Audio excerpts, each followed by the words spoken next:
Fala aí, meu povo, e aí, como é que vocês estão? Tudo bem com vocês? Sejam muito bem-vindos a mais um vídeo aqui do canal. Hoje eu quero trazer novamente um quadro aqui de perguntas e respostas. Ontem eu abri uma caixinha de perguntas lá no meu Instagram e vocês mandaram várias perguntas, separei várias perguntas interessantes e quero trazer aqui para vocês desenvolver um pouco mais essas respostas, porque eu sei que são dúvidas bem comuns de vocês e eu tenho certeza que vai te ajudar demais. Inclusive, se você não me segue lá no Instagram, vou deixar o link aqui embaixo. Assim que você acabar de assistir esse vídeo, você corre lá para me seguir lá também. Por quê? Porque eu posto conteúdo lá todos os dias eu respondo caixinha, todos os dias eu posto no feed, então eu tenho certeza que o conteúdo lá também, o conteúdo lá no meu Instagram vai te ajudar bastante na montagem da sua carteira de investimento, para que você possa evoluir aí no mundo das finanças e investimentos. Então vamos direto ao ponto, sem mais enrolação. A primeira pergunta que eu separei aqui é do Felipe Silva. Pedro, qual seria uma boa para começar? Fundos imobiliários ou ações? Primeiramente, você sempre vai começar por aquilo que você tem o maior domínio, maior conhecimento. Então, se você está começando do absoluto zero e não sabe nada de investimentos, você vai começar primeiro pela renda fixa. Você vai deixar o seu dinheiro 100% na renda fixa. Um título de renda fixa com liquidez, com extrema segurança, enquanto você aprende. No início, o seu foco tem que ser em aprender, em ter clareza de como as classes de ativos funcionam, ter clareza de como selecionar, para que você não cometa o erro que a maioria dos iniciantes cometem, que é investir sem conhecimento. Então, como você está começando, você está migrando ali da renda fixa para renda variável, eu sempre aconselho a começar por fundos imobiliários. Por quê? Porque são muito mais simples de você analisar, tem uma volatilidade muito mais baixa do que no mercado de ações. Você comprando uma cota nesse mês, no mês seguinte você já vai receber ali a sua renda passiva proveniente dessas cotas, o que já dá um ânimo para a gente continuar explorando esse mundo dos investimentos. Então não queira começar já investindo em ações, fundos imobiliários, investimentos no exterior. Não, calma. O mais importante nesse início é você ter clareza, aprender. Você tem que ir de degrau em degrau, passo a passo. Então, o que eu faria se eu estivesse começando do absoluto zero? Eu com certeza começaria por fundos imobiliários mais consolidados, que já se provaram no tempo, fundos de tijolo, grandes fundos de tijolo de shopping, galpões, lajes corporativas, enfim. A segunda pergunta que eu separei aqui já é sobre investimentos no exterior, do Pinheiro Multi. Pedro, como diversificar bem a carteira de investimento no exterior em ETFs? Para começar, pessoal, quando você já investe em ETF, você já está diversificando. Porque um ETF nada mais é do que um fundo de índice, uma cesta de ativos. Então, quando você investe em um ETF da Bolsa Americana, por exemplo, um ETF de stocks, que replica um índice norte-americano, como o S&P 500, você naturalmente já está diversificando o quê? Nas 500 maiores empresas dos Estados Unidos. Então, o ETF ele já é um caminho, já é um veículo extremamente diversificado.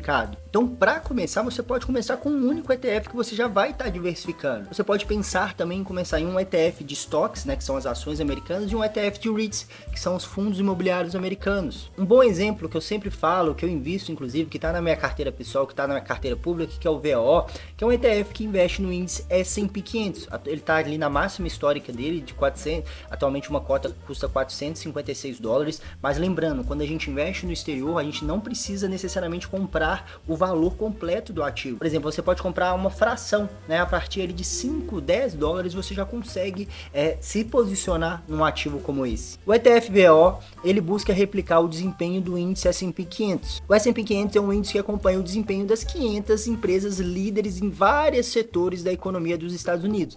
Vejam bem, então, em um único ETF você já vai estar diversificando nas 500 maiores empresas em vários setores, empresas como a Apple, Microsoft, Tesla, Nvidia, JP Morgan, Coca-Cola, McDonald's. Então todas essas empresas gigantescas, não só as maiores empresas dos Estados Unidos, mas as maiores empresas do mundo, automaticamente você já vai estar se expondo a elas. Outra boa forma de diversificar nos Estados Unidos através de ETF é, por exemplo, um ETF de REITs, né, que são como se fossem os nossos fundos imobiliários lá nos Estados Unidos, que é o VNQ. Ele replica o desempenho dos maiores REITs americanos, né? Atualmente uma cota custa $84. A gente vem aqui embaixo para ver os detalhes sobre esse ETF. É um índice composto por empresas de investimento imobiliário, os REITs dos Estados Unidos. Porque os REITs americanos, eles são empresas, tá? São empresas que investem no setor imobiliário. REITs são empresas que investem em imóveis comerciais, como prédios de escritórios, shoppings, shoppings, hotéis, instalações de armazenamento e distribui a maior parte da sua renda para os seus acionistas, bem parecidos com os nossos fundos imobiliários. Indo aqui para a nossa próxima pergunta, o William Cordeiro perguntou: na sua opinião, Pedro, quais são os melhores fundos de papel para começar? Os fundos imobiliários de papel, pessoal, primeiramente a gente tem que sempre ter a clareza que eles são diferentes dos fundos de tijolo. Os fundos de tijolo são muito mais fáceis da gente analisar porque eles investem diretamente em imóveis. Então é muito mais simples a gente entender que investe ali num shopping, investe ali num galpão logístico e a gente recebe os aluguéis desses imóveis. Já o fundo de papel, ele tem uma complexidade maior, pois ele investe em CRIs, em títulos de renda fixa atrelado ao setor imobiliário. Então o risco desse tipo de fundo está ligado ao risco desses CRIs, desses títulos de renda fixa. Então a gente tem que buscar investir, principalmente se você estiver começando, em fundos de papel que investem em CRIs seguros, igual eu vou mostrar aqui para vocês alguns bons exemplos, e não em CRIs arriscados, igual a gente tem vários fundos imobiliários aí que tiveram grandes problemas recentemente, como o DEVA11, como o HCTR11, justamente por ele investir em títulos de renda fixa em CRIs arriscados. Então a gente tem que focar em fundos imobiliários de papel high grade, que investem em CRIs com boa segurança, e não em fundos imobiliários high yield, que investem em CRIs com risco maior, né, com uma promessa de pagamento maior, aquela velha relação risco-retorno. Tem que ficar muito atento em relação a isso. Por quê, pessoal? Fundo imobiliário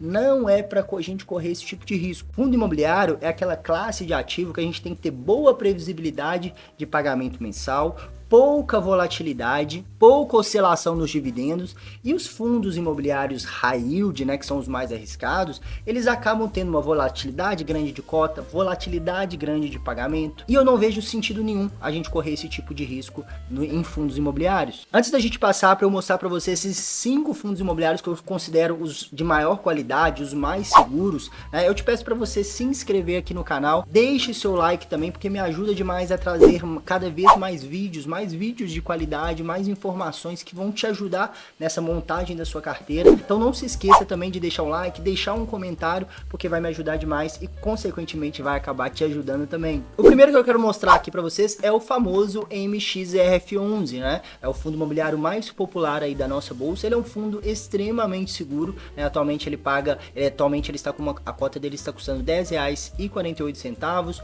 O último rendimento pago é de 10 centavos por cota, o que está dando nos últimos 12 meses um dividend yield de 13,05% ao ano, né? Um dividend yield muito legal, muito interessante, acima aí da taxa Selic, por exemplo. Dando um pulinho no relatório gerencial, a gente consegue, analisando os ativos, a gente consegue identificar se ele é high grade, se ele é high yield, mas um ponto importante a gente tem que sempre verificar num fundo de papel quais são os indexadores desses CRIs, né? Por exemplo, no MXRF11, ele tá 65% dos seus CRIs estão atrelados ao IPCA e 35% estão atrelados ao CDI. O que é legal, o que eu acho bem importante, porque ele é diversificado em 2 indexadores. Então, como são indexadores pós-fixados, né, a gente vê que o IPCA ele vai oscilando ao longo do tempo, o CDI vai oscilando ao longo do tempo. Então, trazendo essa diversificação em indexadores, acaba conseguindo manter o fundo pagando uma rentabilidade, pagando rendimentos com certa constância, o que é muito legal. O segundo aqui que eu trago de extrema segurança, que eu gosto bastante, é o KNCR11, fundo da Quineia, gestora extremamente consolidada aí no mercado,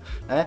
Uma cota hoje custa R$103, o último rendimento pago foi de 1,07, R$1,07, o que dá um dividend yield nos últimos 12 meses de 12,78%. Um ótimo dividend yield também. O KNCR é um dos fundos imobiliários com maior patrimônio líquido da nossa bolsa. Está entre os primeiros. Dando um pulo aqui no relatório gerencial, a gente vê aqui a taxa média do fundo, que é CDI mais 2%. Isso aqui caracteriza um fundo imobiliário high grade. Se tivesse aqui CDI mais 4, CDI mais 5, aí a gente já poderia verificar que é um fundo imobiliário high yield, né? Que acaba investindo em ativos, em títulos de renda fixa mais arriscados. E aqui a gente vê a concentração dos indexadores é praticamente 100% CDI e Selic. Então ele é totalmente influenciado pela taxa Selic e pelo CDI. 96% CDI e 3,5% a Selic e apenas 0,5% IPCA. Trazendo aqui mais um fundo que eu acho extremamente seguro, é o HGCR11, uma cota custa R$ 105, último rendimento pago 0,95 e está com dividend yield de 12,51% na média aí, bem parecido com os outros dois. O seu portfólio também é bem parecido em questão de diversificação de indexadores, a gente vê aqui que 62% está atrelado à inflação, ao IPCA, e 38% ao CDI. Então, bem diversificado, bem parecido também com o MXRF11. Outro que eu gosto bastante é o fundo de CRI da BTG, né? É o BTCI11, ele também é base 10, assim como o MXRF11. Uma cota custa R$ 10,28, último rendimento pago de 9 centavos por cota, dando um dividend yield nos últimos 12 meses de 11,8%. Também um bom dividend yield. Dando uma olhada aqui no relatório, a gente vê que ele também é diversificado, tem a sua diversificação, 67% indexado ao IPCA e 29% indexado ao CDI. A gente vê aqui, ó, a taxa média IPCA mais 7, o que caracteriza ele ser high grade, né? A gente considera high yield em relação ao IPCA acima de IPCA mais 10 e ele é IPCA mais 7, uma taxa média bem aceitável, bem segura e bem tranquila. Também aqui em relação ao CDI mais 3, também uma taxa média de CDI bem interessante. E por último, eu trouxe aqui o maior fundo imobiliário da nossa bolsa em relação ao patrimônio líquido. Ele é o fundo que tem um patrimônio líquido de 8 bilhões de reais, praticamente 8 bilhões de reais, que é o Canip 11, fundo de também um fundo de papel. Atualmente uma cota está custando R$ 96. O último rendimento pago foi de 86 centavos por cota, o que está com dividend yield de 9,72%. Dentre esses que eu trouxe, ele está com dividend yield um pouquinho mais baixo. Indo aqui também para o relatório gerencial, a gente vê que a taxa média dele é IPCA mais 7,7, ou seja, é um fundo mais concentrado em títulos em CRIs atrelado ao IPCA, mas com uma taxa muito boa, IPCA mais 7. A gente vê aqui que 97% dos seus ativos, dos seus CRIs, estão indexados ao IPCA e apenas 2% indexados ao Selic. Então a gente percebe que ele é o oposto do KNCR, né? Os dois são fundos da Kinea, só que um é praticamente 100% indexado ao CDI e o outro é praticamente 100% indexado ao IPCA. E os demais que eu mostrei aqui, vocês percebem que ele tem uma diversificação de indexadores. E a última pergunta que eu separei para falar um pouquinho sobre ela é do R Júnior 1980. Aporte inicial de 10 mil, quanto tempo e aporte mensal para chegar aos 500 mil? Vamos para a calculadora e fazer uma simulação de juros compostos. Então, como ele falou, um aporte inicial de 10 mil, eu coloquei uma taxa média anual aqui de 11,25%, que é a taxa básica de juros hoje. Mas é sempre bom a gente lembrar que essa é a taxa de juros, a taxa Selic atual, né? Você montando uma carteira bem diversificada no longo prazo, em várias classes de ativos, fazendo também uma diversificação geográfica, tendo parte no exterior, você sabendo o que você está fazendo, tendo total clareza na montagem da sua carteira de investimento, que é o que, por exemplo, a que a gente ensina lá na mentoria Clube Invest. Vou deixar um link do vídeo aqui de apresentação da mentoria em Clube Invest para você ir lá conhecer o nosso trabalho. Se você souber montar esse portfólio, você consegue ter uma taxa média anual ao longo do tempo superior a essa. Então, se você está começando, não fica preocupado quanto tempo eu vou atingir 500 mil reais, quanto tempo eu vou atingir 1 milhão, porque primeiro você tem que se preocupar em aprender a montar esse portfólio e ao longo dos anos você vai recalculando essa rota. Mas fazendo a simulação assim, aqui como você pediu, coloquei essa taxa média de 11,25, um aporte inicial de 10 mil e um aporte mensal, um valor mensal de R$1.000 pelo período de 15 anos, você chegaria sim próximo aos 500 mil reais. Mas se, por exemplo, vamos simular aqui um pouco mais, se o seu aporte fosse de 500 reais, vamos alterar aqui, se for um aporte um pouco mais baixo, você precisaria obviamente de um tempo um pouco maior, vamos colocar aqui 20 anos, então você precisaria de 20 anos para chegar aos 500 mil reais. Então, como eu disse, nessa fase inicial, não precisa ficar focado nisso. Deixa para você pensar, né, nessas probabilidades, nessas previsões, quando você já tiver uma maturação um pouco maior, quando você já tiver estruturado sua carteira de investimento, que aí você vai começar a ter uma ideia de taxas médias de rentabilidade anuais que você vai ter, porque no início vai variar bastante, beleza? Então é isso, pessoal. Espero que vocês tenham gostado de mais um vídeo aqui do canal. Não se esqueça de se inscrever aqui e deixar o seu like, que é muito importante para mim. E até o próximo vídeo. Valeu!